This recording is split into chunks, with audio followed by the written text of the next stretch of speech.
Theological Seminary, please speak to us about the importance of providing support for the Zoom.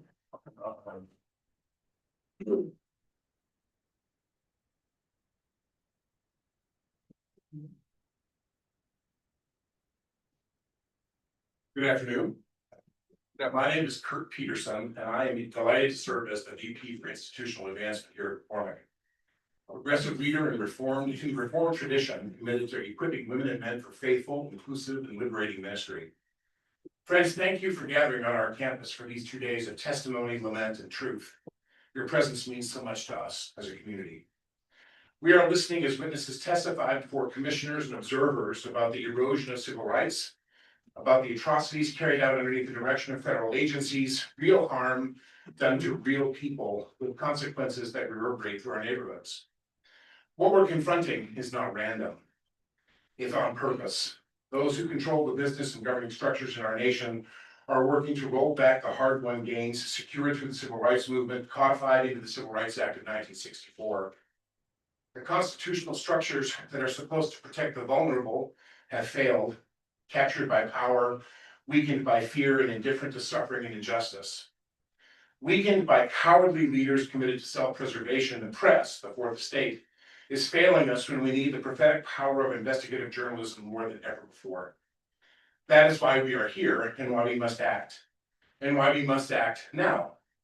Jesus Christ himself said of his disciples in Luke chapter 19 that if they keep quiet, even the stones will cry out. Many of our elected leaders are keeping quiet, and now it's time for us to shout. Dr. King warned us that the church must be reminded that it is not the master or the servant of the state, but rather it is the conscience of the state. Today, the people of God must refuse silence because injustice anywhere is a threat to justice everywhere. And when the darkness gathers, we remember that darkness cannot drive out darkness, only light can do that.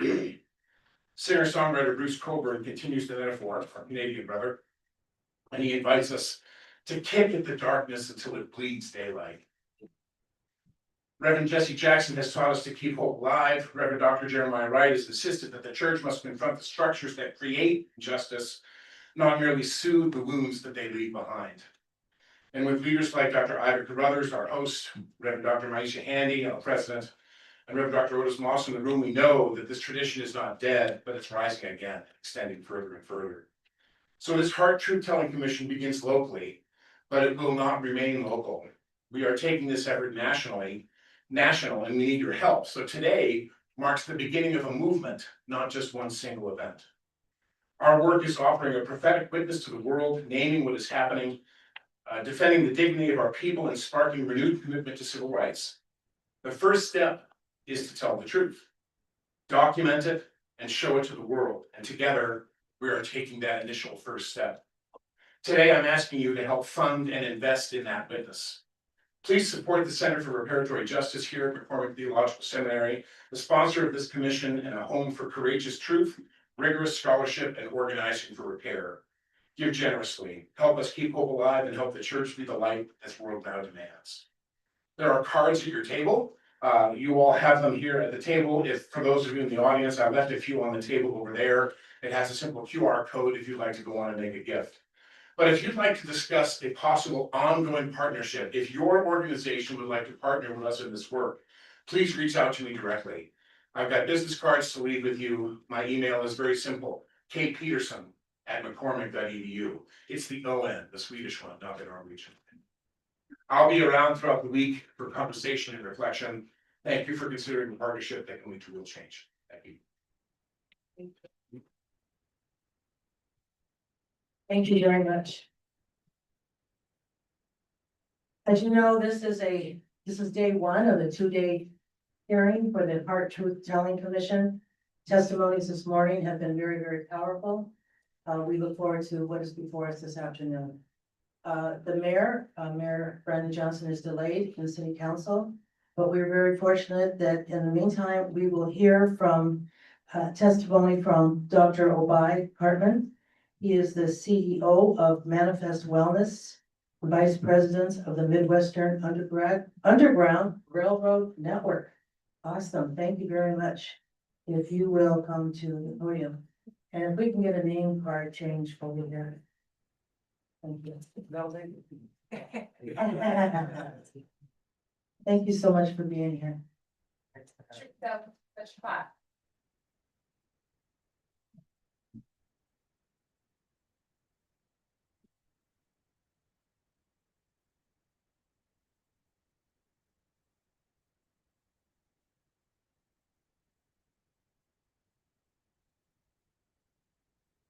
Before I begin, I ask for the permission of my elders. Yeah.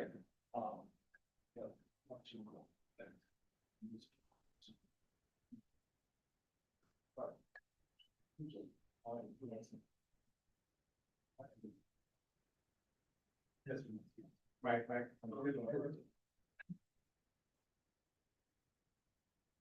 Good afternoon, distinguished guests, and thank you for the invitation and the opportunity to speak about the impact of the militarization, the moment we're in, on the trauma that our community is experiencing. Everyone has an intuitive feel that something is wrong and that our people and our children are being impacted by that. But I wanted to share today that there's documented evidence of the traumatic impact of the raids, of the shift in culture, of the policy. These are not legal concerns. These are human moral concerns that have impact on real people. I want to share some of that. I'm a psychologist, clinical community psychologist. Most of my work is in community, grassroots mental health advocate. Spend a lot of my time in spaces where young people don't have access to care. So I go to group homes, I go to prisons, I go to high schools that don't have resources, and bring services that are culturally sensitive, that are appropriate to the relevance of the community. And so I'm able to hear the voices of people who don't feel like they have an opportunity to speak and don't have access to care that is for them, created by them, and incorporates their voice into what they know makes them better, whole, and more balanced. But when I think about trauma in mental health, trauma is not only defined by the event itself, but how the event overwhelms a person's sense of safety, control, and their ability to cope. When a community experiences raids, especially those that are militarized, unpredictable, and publicly visible, people don't just feel afraid in the moment, they experience an ongoing threat. This matters because the nervous system cannot heal from danger it believes is still present. Trauma becomes chronic when the environment keeps signaling that you are not safe. In every moment, when you scroll, when you see the news, there's a new reminder that the danger is imminent, it's looming, unpredictable, and that we don't have the power to stop it. Then that creates a level of hypervigilance that has long-term impact on our mind, bodies, and our spirits. A University of Michigan Public Health write-up summarized the research on raids, noting that immigration raids can be highly traumatic, and some people exposed may meet criteria consistent with PTSD symptoms, post-traumatic stress disorder symptoms. And broader mental health reporting from the American Psychological Association describes how fear of detention and deportation is linked to depression, anxiety, chronic stress, anger, and somatic symptoms, particularly when fear becomes constant.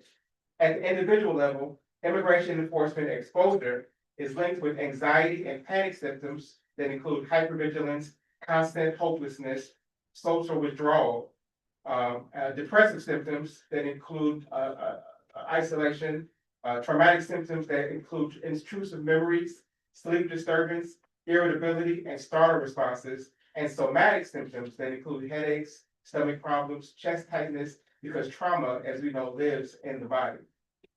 One peer-reviewed study of U.S. citizens found that simply personally knowing someone who is detained or deported was associated with significantly higher odds of anxiety, depression, and serious psychological distress, especially when it was a family member. It shows that harm does not stop at the person targeted, that trauma radiates across social networks.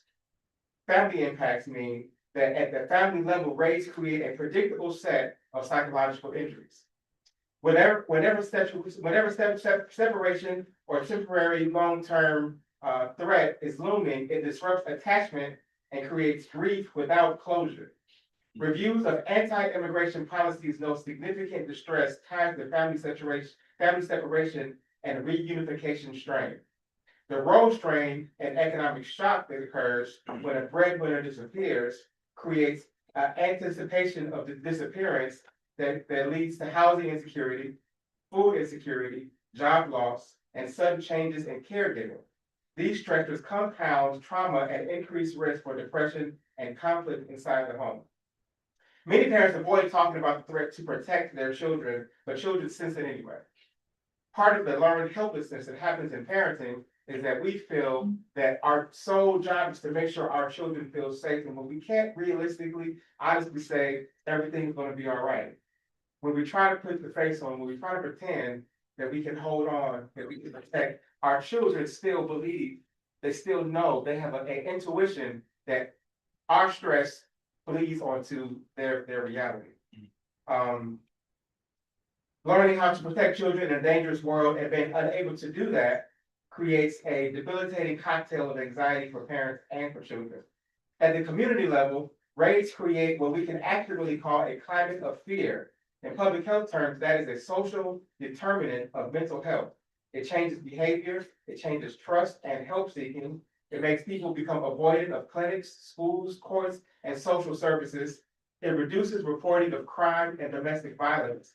It decreases community participation and civic engagement, and it increases isolation, suspicion, and tension between neighbors. Scholars have described racialized immigration policy as a chronic stressor that contributes to wear and tear on the body and the mind, which is linked to poor mental health and physical health over time. I spend most of my time working with young people. Young people are experiencing the greatest burdens of some of the distress that is happening in these communities, and they have the least amount of access, capacity, agency to be able to protect themselves and heal from the traumas that are being inflicted upon them. Children don't need to be handcuffed or placed in a van directly to be traumatized. If they believe a parent may disappear, the nervous system can shift into persistent flight, fight, or freeze response, releasing adrenaline, cortisol, other neurotoxins that can come into the body that is designed in moments to protect, to avert, to make them be able to respond to trauma. But if that trauma never goes away, then that response never goes away in the body. The body is designed to be able to retain a certain amount of hypervigilance, but it's supposed to go back into a calm, meditative state. If you are not able to maintain some type of equilibrium, then that constant stressor turns into developmental interrupters for children that have long-term consequences for us. That constant state of alertness creates attention and memory problems. It disrupts emotion regulation. It disrupts sleep. It interrupts school engagement, and it gets in the way of trust in adults and institutions. Recent youth-centered research on aggressive local immigration enforcement documents youth describing ongoing fear, lack of safety, and psychological social stress, essentially living with the expectation that enforcement could strike their family at any time. News reporting and surveys indicate that ICE raids create a pervasive culture of fear in schools and communities, leading to emotional distress, reduced attendance, and increased bullying and psychosocial stress in students from immigrant families. The increased bullying means that not only they are experiencing their internal dysregulation, but they are being taught by the so-called leaders of their society, what do you do in conflict? How do you get what you need? How do you create hierarchies in your community, in your social networks, where you find yourself being able to dominate someone else, just like the president is? And so bullying is increased. We are teaching them the lesson. The children become a mirror for how we are describing what societies need to do and how they function. And so when we see children attacking pregnant mothers, they are showing us what we are teaching them about how do you engage with other humans when you want something that they don't give you. And there's another point that we often miss. Even unborn children can be affected. Rigorous studies have found that increased immigration enforcement activity is associated with changes in prenatal care and utilization and newborn health. So chronic fear during pregnancy shapes infant outcomes through stress and physiology. When we discuss race, we are discussing trauma that can affect life trajectories educationally, emotionally, and developmentally. To close, the mental health harms of race are not abstract, they are measurable, they are predictable, and they are widely documented. The testimony you're collecting here matters because it creates a public record of harms that too often remain private, held in bodies, held in children, held in communities. If we are serious about repair, accountability must include trauma-informed community supports, culturally grounded mental health care, protections that reduce fear-based avoidance of schools, clinics, and courts, and policies that stop producing predictable psychological injury as a byproduct of enforcement. If we are true and if we are sincere about our commitment to our children, to our families, communities, then these moments and correcting the record that this is not a policy issue, that this is a human issue, and that there are laws in place that people are having to abide by that are in conflict with universal God laws that we also have obligations to, allows our children to know that there is a response to the active ongoing domination, that we are not apathetic, that we have power, agency, we have a voice, and that when our children see that, it teaches them that they have some power in a moment when we're taught to be fearful, powerless, and accept that this is what the world is supposed to be. But our children are the ones that are constantly reminding us through their imagination, through their possibilities, and that is being threatened, that is being choked through the survival mode and mechanisms of fear that they're constantly being bombarded with. So healing has to occur through truth telling, it has to occur through community, and this process is, I believe, a very instrumental process of healing for all of us, particularly for our children. I'm grateful for the opportunity to share some of what I know as an expert in trauma, how it impacts and how it's relevant to what is happening for us, our community, individuals, families. So with that, thank you for the time. Very powerful, thank you. Commissioners. Go ahead, Dr. Casanova. Why do you ask? I had a question, that's why yeah. Thank you so much. Thank you, Dr. Obari. Yes. I'll ask just one of the questions. First of all, I wanted to say, it's heartening to me as part of this HART Truth Telling Commission. The hat that I'm wearing today is as a member of the Directorate for IHRA, which is the International Human Rights Association for American Minorities. Your point about the importance of this testimony, I think our first testimonies were about the importance of how this can be utilized in the education system, literally within CPS, with our children, to help them understand, what's happening and put it in context. But I wanted to say that I know Samuel DeWitt Proctor Conference and Dr. Ivan and others are committed to also ensuring that it is brought into the international human rights arena, to ensure that, that information will be able to, we can connect the dots, because it's not just happening here. It didn't just start a month ago. It's not just with regards to immigrants, etc. So my compliments to you for bringing a really powerful testimony with regards to the human rights impacts, and also an important part of repair. A lot of people here have been taught, just think about it as 40 acres and a mule, right? And some of the work that my fellow commissioner is doing helps dispel that. Question is, the piece about not just the raids and all the other heinous attacks that were happening, and the pepper ammunition that was hitting some of my teens on the west side and so forth, but then the detention piece. What do we know, or what do you know about the trauma, caused by those conditions that stays in the genes? To your point, I know you all do epigenetic work as well, so I'm sorry to be so long-winded.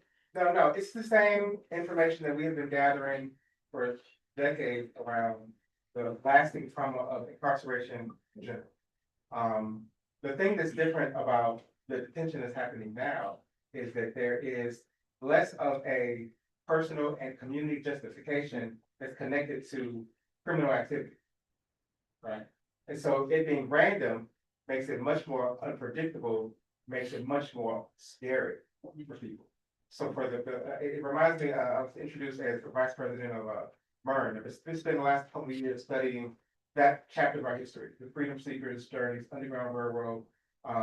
And what I remember about from the studies and just from the psychic memory that we all carry is that, as you say, these are all repeating cycles, that there were moments when we had black codes, and there was moments when people had to carry papers around, or when there was the threat that at any moment in your daily lived experience, someone could snatch you from your life.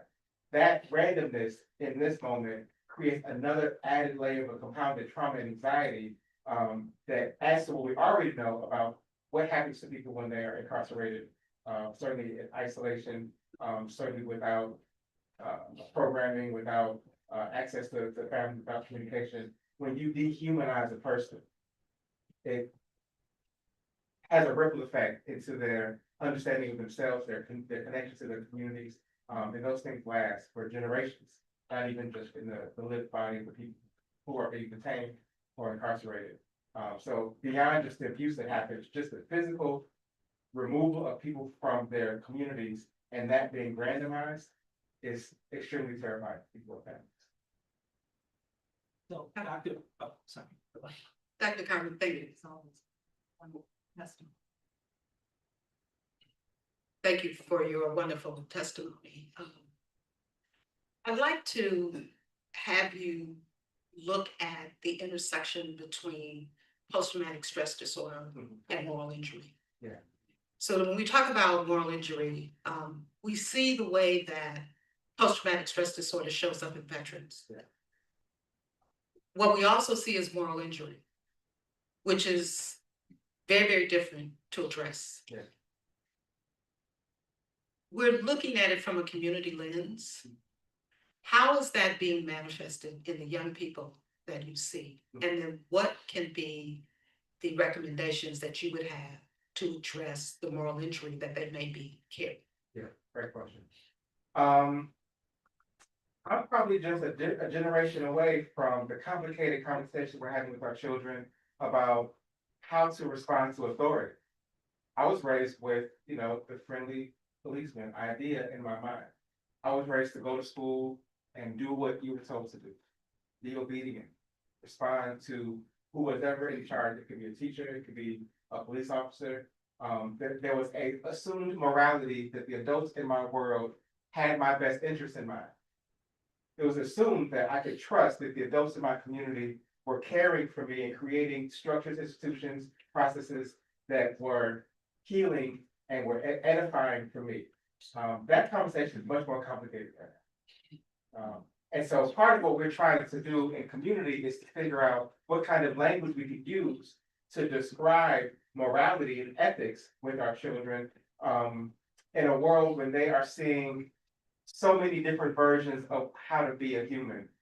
They're exposed to our children, they're 10 and 13. And sometimes I peek in their world and I see what they're seeing on TikTok, I see what YouTube they're watching, and they're being guided to think about what is right and what is wrong.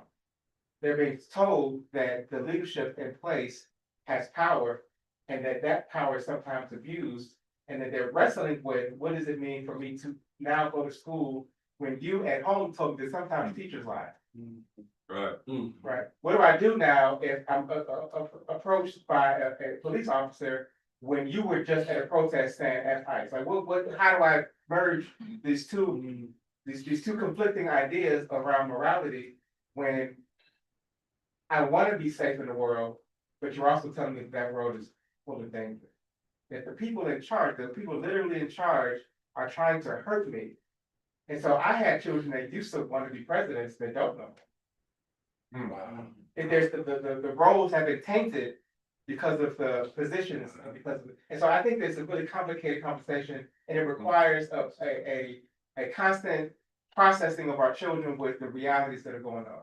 And then we have to define in very minute detail, moment by moment, what is good, what is bad, what is fair, what is equal, and that those are conversations that have to be removed from the institutions that are supposed to do those, like courts. Right? We can't necessarily just trust that we can send our children to places and that they will be taught right, wrong ethics. Not even necessarily in churches, right? And so these conversations are very, very difficult, very sophisticated, but they require us to really get at the issue, which is how do we treat people right? What are the principles and values that we do, and have it not be just rooted in a societal sort of norm that is encouraging dominance, success materially,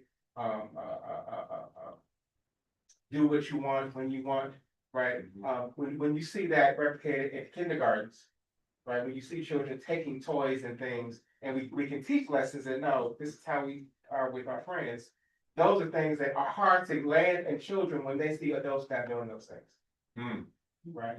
So first we have to model those things, create opportunities for children to see this is what we do as adults, and then teach them the correct lessons, and then disconnect that from what we used to teach, which was much simpler, which is that all adults care for you, which is not necessarily true anymore.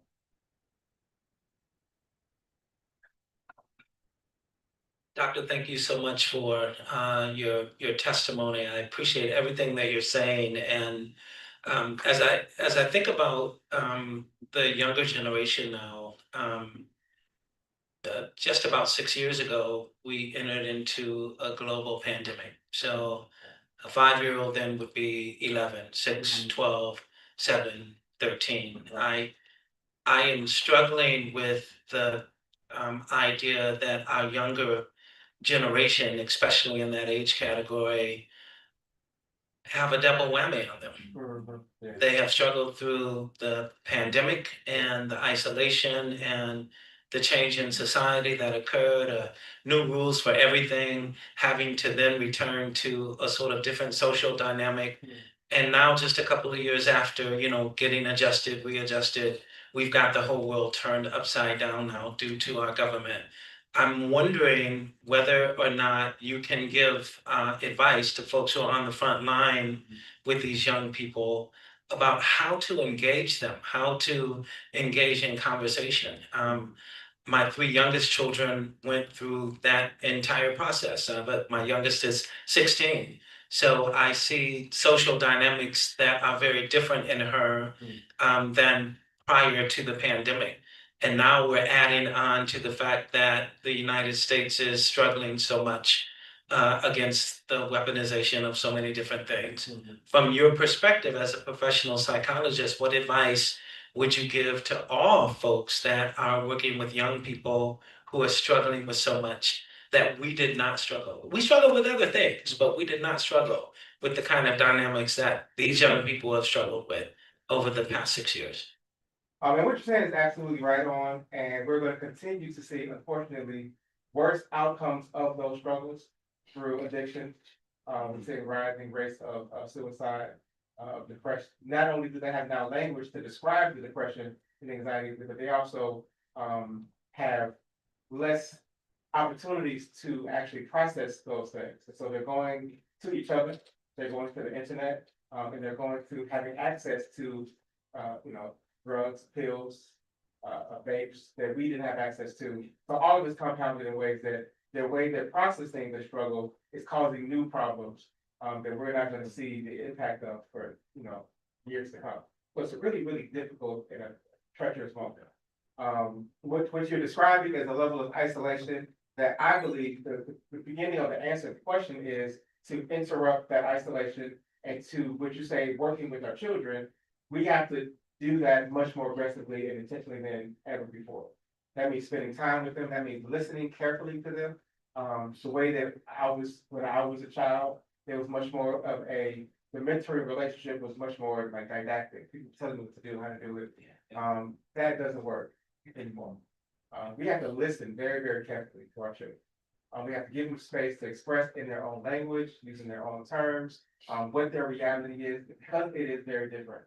They are exposed to a lot more information than we have ever. This is an experiment in humanity. We've never had young people have so much access to so much information.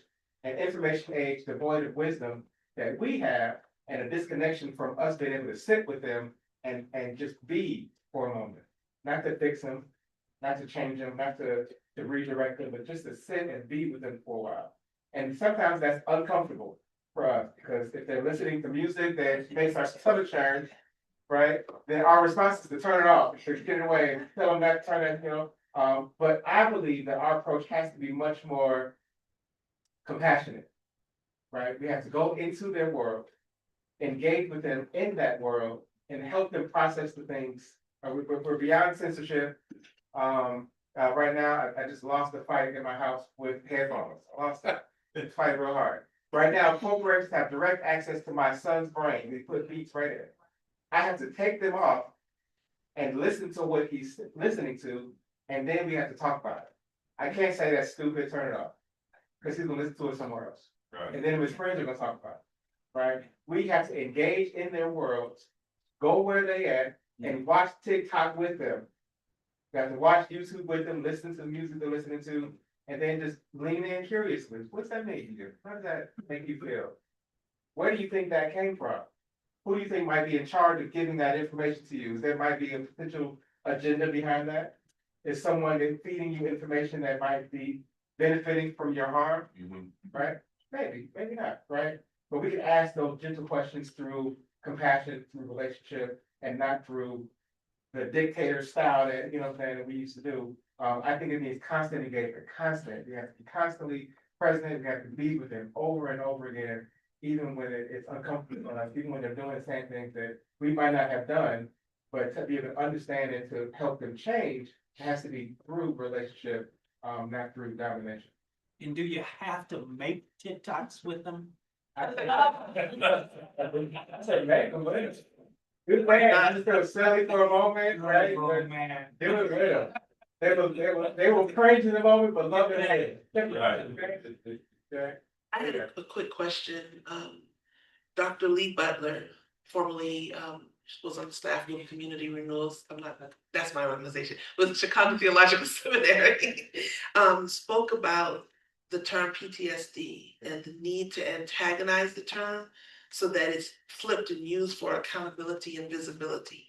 And so he challenged us to think of PTSD as protracted trauma versus post-traumatic, so that we're constantly holding up a mirror and a frame of the suffering and also accountability.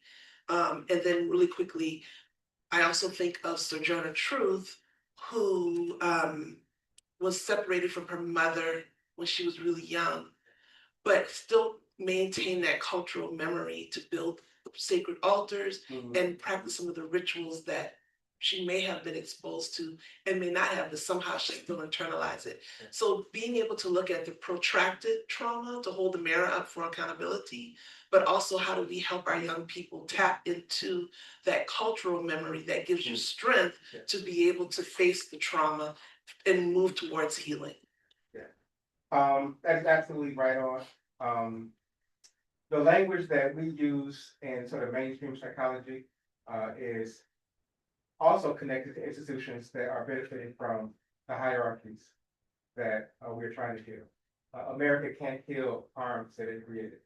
And so that means the American Psychological Association cannot hold the same level of expertise that we in community spaces, a lot of my work is guided by study of culture, redefining what the healing practices means. I got a PhD in white psychology, Freud, Skinner, and Watson. I read a bunch of old white men, and then had to come to South and West Side to do work. And a lot of it was incongruent with what people needed.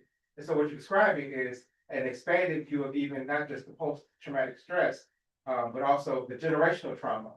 And then part of how we have created the level of chaos that we experienced meant that Sojourner Truth was disconnected from her family, but her family was disconnected from the rituals that to heal has to be put those things back in place in the healing context. And so in my work, that looks like African drum circles. That looks like we teaching young people to create altars. These are things that I did not learn in school. These are things that I learned from, sitting in my mind.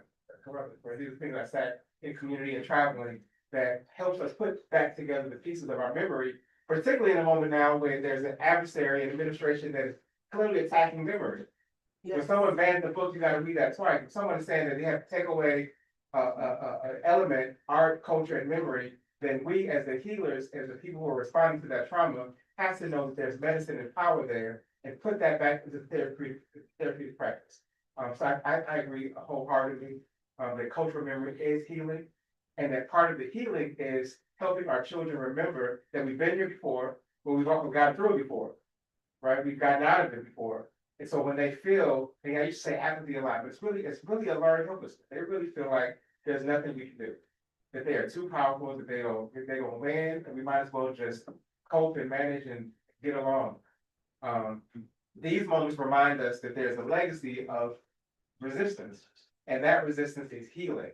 And too often the therapists are in a different room than the activists and the organizers. So the therapists are trying to help cope and manage and debrief, to be mindful, and then the activists are fighting and resisting. That all has to be one conversation. And the cultural memory restoration is a part of that. Has to certainly be a part of the reparations conversation. And when we're talking repair, it's deep generational repair. It's not, your grandma was mean to you. That's not generational trauma. Generational trauma is someone took your voice, your tongue, your rituals, your music, your language, your spiritual conceptions out of you because they knew how powerful and medicinal it was. Part of the restoration has to put those things back in place. Thank you for all this insight. So tell me this, how do we take what you know and others like integrate that within faith institutions and within the academy? The academy is over here, faith is over there, and you're in the middle. And we're not connecting. We don't even know what you're talking about. I mean, we do it, we don't. No, I think that's right on. The young people I talk to are not going to church.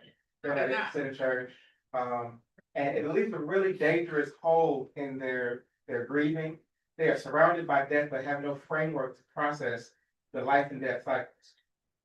So I think that the integration is really finding in their world what they're struggling with, and then knowing that we have solutions, answers, at least responses to that we might not have to use the same language for, but we have to go into I have a series of workshops called "Oh My Dead Homies."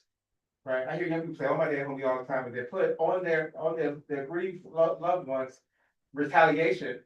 But through conversations about grieving, I can introduce ancient indigenous concepts of ancestors and help them think about life and death cycles through something that they are struggling with, but they don't have language for. And that means an interfaith conversation that is not religious, I'm not trying to recruit it. I'm trying to say, I know you're struggling. Here are some tools to help you process that.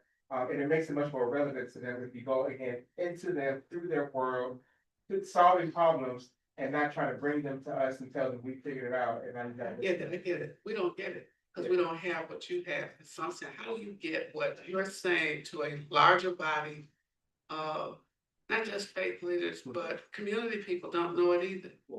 The civil rights organizations are not speaking to the needs of youth. I did 33 funerals when I was at CPS of young people. I should never forget, the psychologist told him to draw what you feel at this moment. One little boy drew 4 tombstones. And he named all three of them, and then the last one he said, "That's me." We're not prepared, I think, as a body of people. And so I'm trying to figure out how do you, the academy, and reach more people with the information that you have, because we're not talking to the kids, we're not even talking to their parents. With the kind of tools you're talking about, we tell them, look to the hills from whence cometh your help. All of your help cometh from the Lord. Your question is a scale question. It's a question that I struggle with. In order to be able to maintain the integrity of the kind of work that I've been able to do, it's meant being very small and grassroots. And that has meant not having access to media institutions, budgets to do the kind of work that scales what I think needs to happen. But the answer for that is always going to be collaboration. There are people that have access to schools and media. I think that what you suggested earlier around using TikTok, using what they are engaged in. I mean, it's not just as easy as putting medicine on Facebook. Like, it has to be relevant. It has to be partnering with who they are listening to, artists and influencers. There's somebody that has their ear. We have to get their ear, and we have to mold, train, build relationships with them. I think that's how we scale. That's how we get things out.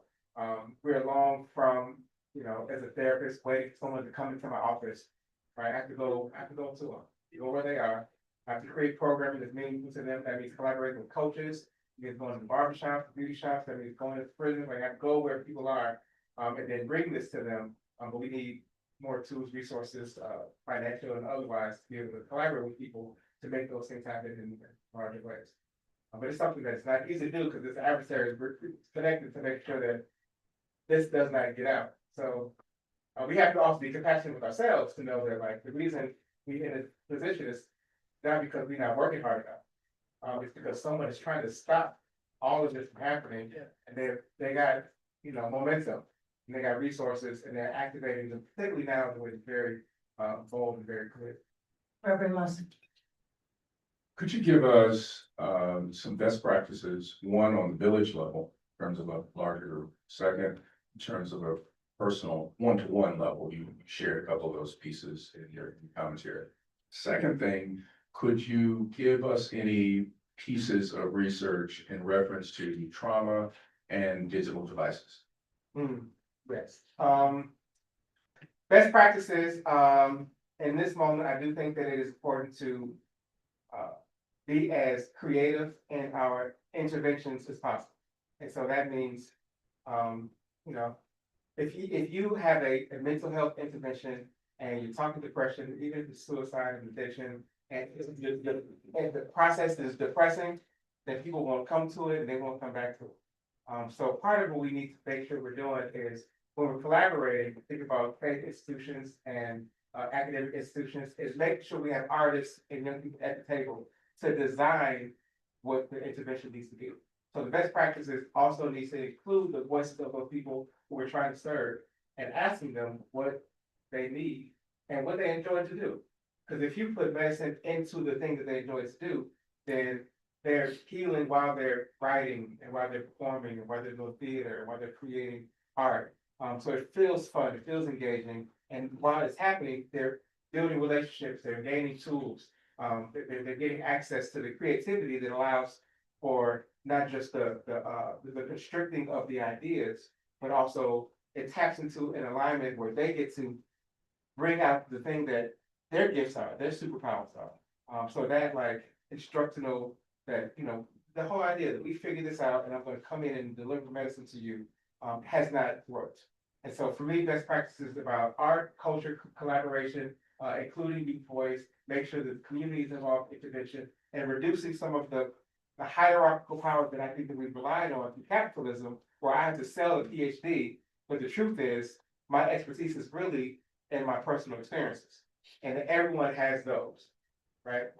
We need to rely on elder storytelling. We need to rely on people's lived experiences and not on the licenses and the process of academicians, because some of those things get us further away from the healing than what people naturally have. So it's really just about bringing people back to themselves, reminding them of what we're capable of, creating a quiet enough space for them to remember what they know, and just reinforcing that space through prioritizing and making that fun, engaging, cultural, artistic. For me, that's the community best practice that comes to mind first. And individually, it's really just, it's very similarly coming in and being honest, meeting people where they are, building relationships. I was taught to be distant with my clients. Thinking about them as clients is different than thinking about me engaging with people and us being on journeys to try to figure things out together and try to heal each other as we connect and collaborate and tap into something wiser than anything else that I could ever bring through a book that I've read.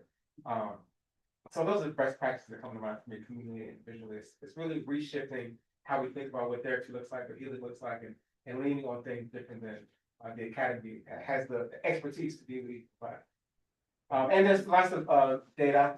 I don't say resource off top, but there's certainly documentation that the amount of time our children are spending on screens is hurting them psychologically. That is well documented. The people who produce the technology know that, but the capital drive overrides, and our lack of organizing in community and creating alternative things for our children to be doing leaves them without options.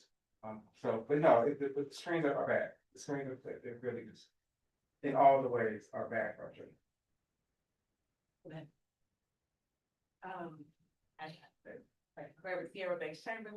So I know you are, I'm not on.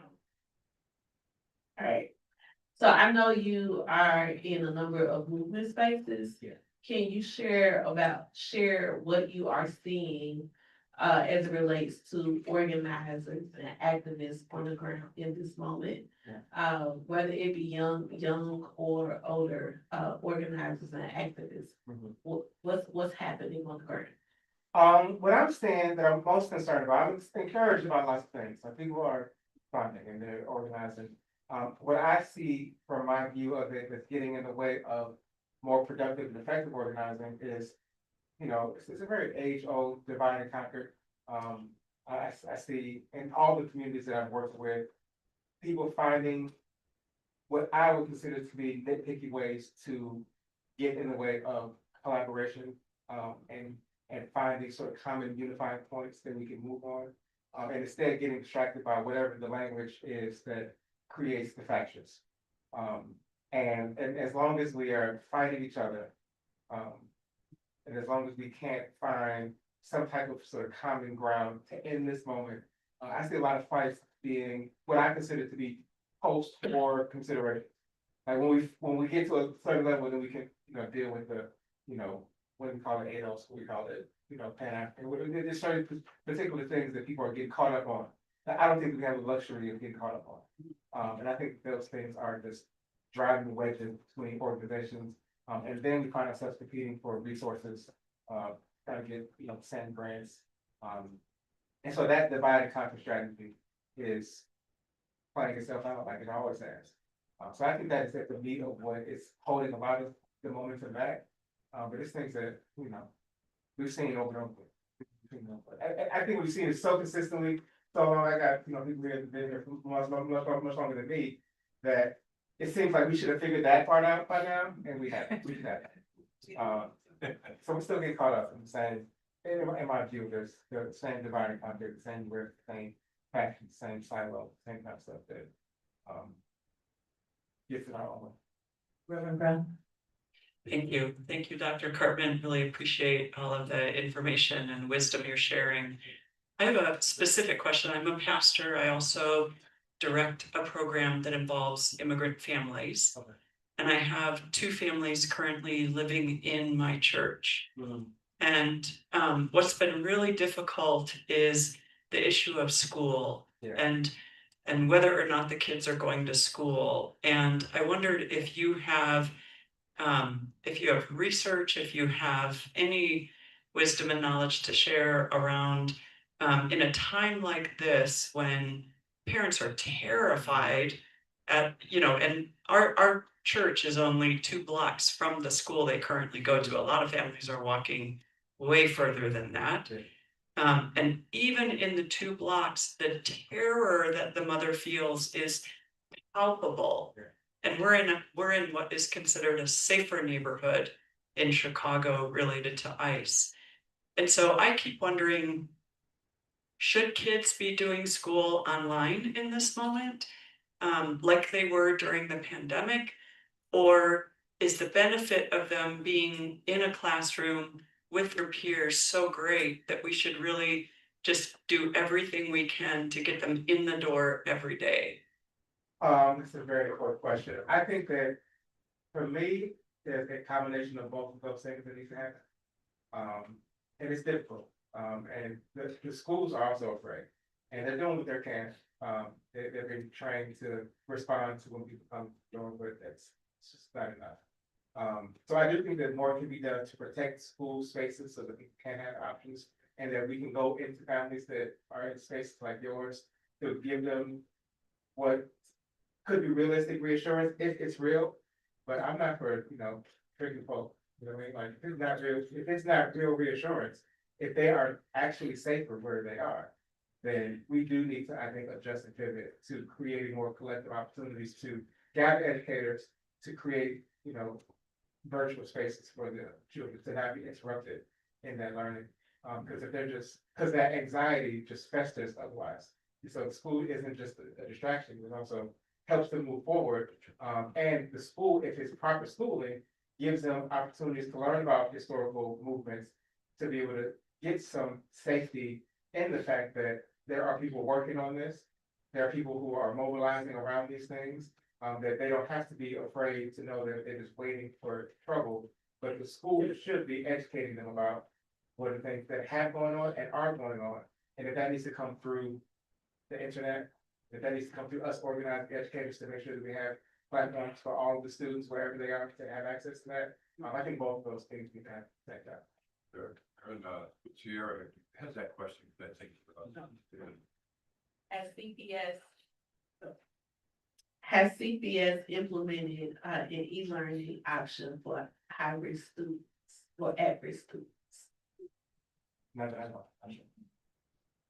I haven't heard anything about that. That's no problem. Yeah. That's no problem. And I think they should, you know, frankly. I think, our time is up. One more Was there one more question? Okay. Thank you. Hello, Dr. Kirkman. How you doing?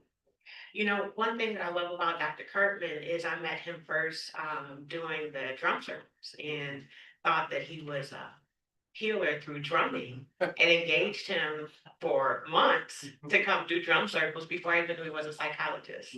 So I really appreciate that gift that you've given the community. I grew up in the church, and I credit the church and my experience in the church for much of my education. Much of what I learned in the church has been transferable into my leadership. I've served as an elected official. I now lead First Repair, and much of my learning about civic engagement and public speaking and relationships and all of that humanity was established and rooted in the church. Now in my work in reparations, I have learned how important healing is, especially even how I prescribe reparations, how I engage with the conflict that we have.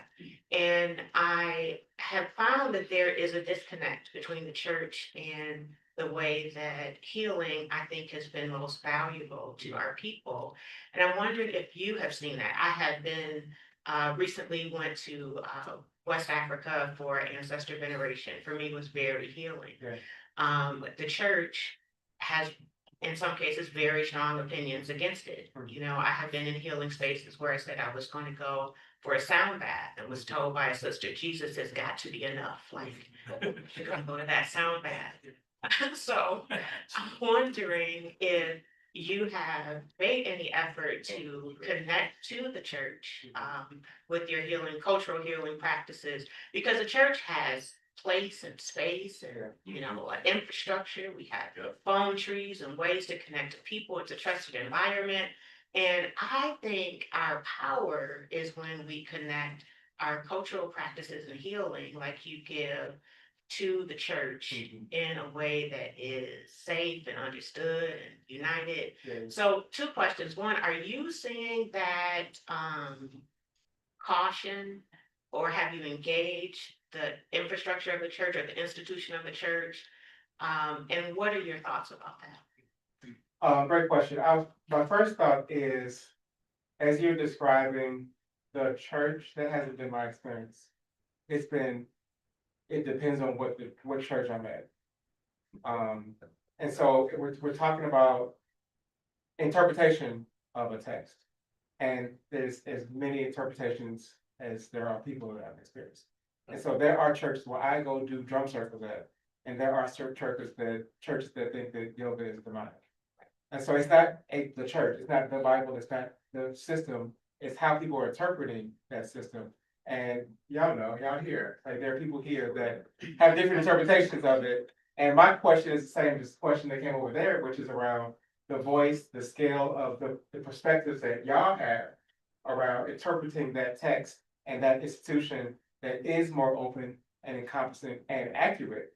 And how that voice can be the dominant voice and responding to the criticisms and the rigidity that other interpretations have. I think that has to be a church to church conversation. As someone is not, you know, I was raised in the church, sure, but I'm not still a part of that institution in an official way. And so I think that is a really important conversation. And there are places where I don't engage that conversation. I just go where people invite me to. And there are lots of folk that have an open interpretation of that text that has room for ancestral veneration, for drums, for yoga, and those things. So I spend my time in those places. And I think that there needs to be conversations within other church leaders' interpretations too, help wrestle with that rigidity to help them see that what they're holding on to is hurting us in larger ways. So I think that's the disconnect, is that they're holding on to an interpretation that they are not seeing as psychological, emotional, spiritual impact on our children. And I can help with that, to say that you keeping, I'm saying that mindset hurts our children. I can document that. And if that's helpful in that conversation, I'm, certainly can help with that, but I haven't engaged. I don't try to change folks' minds, right? But I do experience the resistance, and I usually just go somewhere else. Thank you. And with that, Dr. Cartman, your contribution as a chaplain has been tremendous. Thank you so much.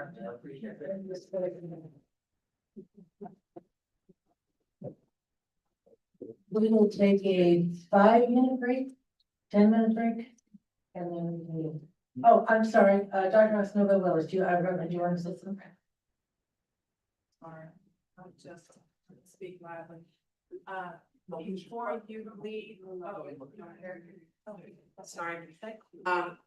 Before you leave, if you don't mind, would you just speak really briefly into the record about something you glossed over when you talked about yoga? Your testimony, and yes, thank you, so powerful and so helpful for the additional, documentation and so forth that we need. But I wanted to ask you, because many things you spoke about, the embodied effect of trauma. And so yoga, you have recommendations for incorporating embodied work to heal as well, is what I'm asking. And I think we have to be strategic. If I have to use a different language, I'll use different language. But the science points to that our nervous system needs to have time to regulate. And that there are breathing exercises that help with the removing of tension mentally, physically, emotionally from our body. It requires, if it's like every stretching, we call it just reducing tension from the body. And if there's certain poses that people are afraid of, right, then we can find other ways to do that. But that basic element is a scientific fact that your body holds stress and tensions and then needs breath and movement to release that. And so I can avoid the yoga debate, right, just by saying that, we know that bodies need to move. We know the bodies need to release, and that breath is part of it. And if I have to use language to help people have access to that, then I'm fine doing that pivot. Because again, the debate doesn't use for anybody. But yes, stress gets trapped in bodies. It goes from the brain into the body, into blood, it turns into strokes and hypertension. All those things are connected. There's a mind, body, spirit connection that's very well documented. And that there's tools that we've known for generations that help to mitigate, to release. And that the more we tap into those things and not just focus on making new decisions or having it just be policy or brain and have that be body and spirit, I think the further along we could go.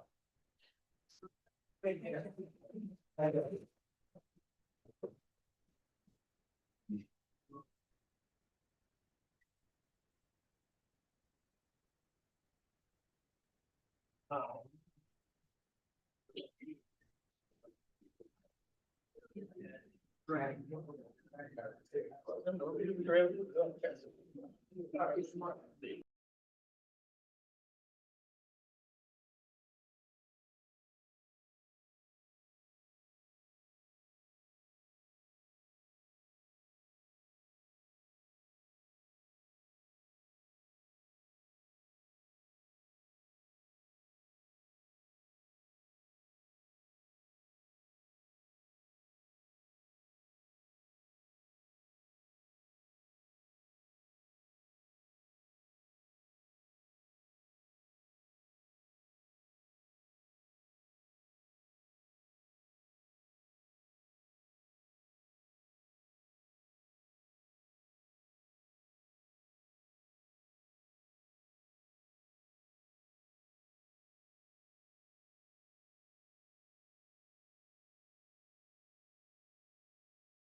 However, tomorrow, we're gonna have a representative, not only from the mayor's office, the governor's office, the gentleman who was from ACLU that was gonna speak today will speak tomorrow. And we have also, the gentleman who was retired head of the Illinois National Guard. And then everybody else that we have signed. So tomorrow is gonna be very packed, very, very fruitful, and we will start at 9 o'clock. So thank you all, and we'll see you tomorrow. Right here.